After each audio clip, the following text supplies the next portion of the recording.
小姐，我不带耳环的。小姐，你不会想跟我俩走吧？不会吧？这对耳环呢，少说也值上百两。你们要是想回老家，或者想找个好点的人家嫁了，就去把它当了吧。我不走。是啊，小姐，只要你给我和阮绵绵一口饭吃就行，求你让我们留下来。可我们现在连住的地方都没有。没事儿，我们小时候都苦惯了，只要让我们跟着小姐，我们住哪儿都成。是啊，小姐。阮绵绵，硬邦邦，小姐。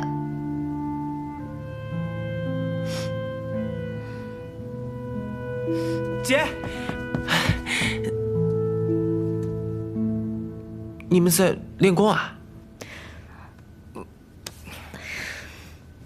你干嘛？哦，咱们有地方住了。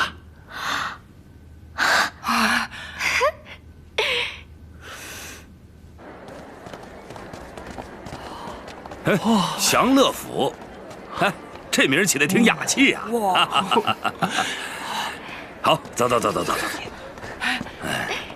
这小院子也不错啊，哎，比咱们住的那个客栈可强多了呀！是啊，那花开的真好。来，拿着。哎，真漂亮。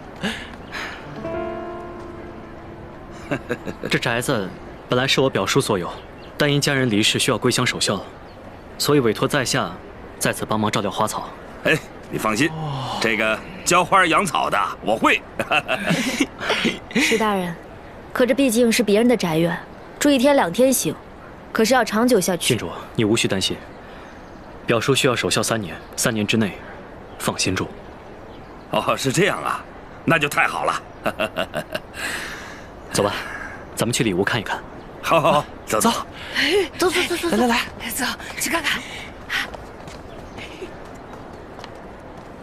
哇，还真好。哎呀，是啊，挺干净的。真不错啊！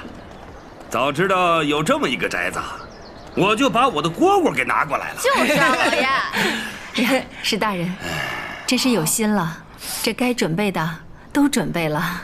夫人，您若有什么需要，可以尽管跟这2位家仆说，2人自会帮忙处理。这怎么好意思呢？那个姓荣的呀，连石大人的1半都比不上。俗话说患难见真情，你要不要考虑一下石大人？多谢石大人相助，大恩不言谢，有待来日。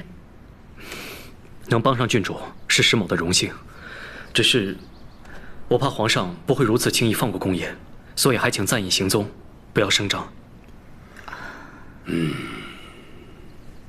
阮绵绵，陪我上街买些东西吧。好。哎，闺女，去吧，路上要小心啊。放心吧，爹。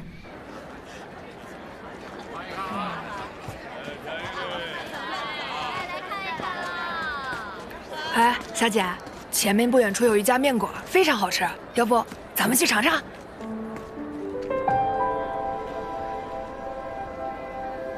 那间面馆太简陋了，我看我们还是去客栈吧。啊，难得来这附近。既然你想吃，那咱们就去吧。郡主，我记得石大人不是也爱吃吗？哎，走。嘿。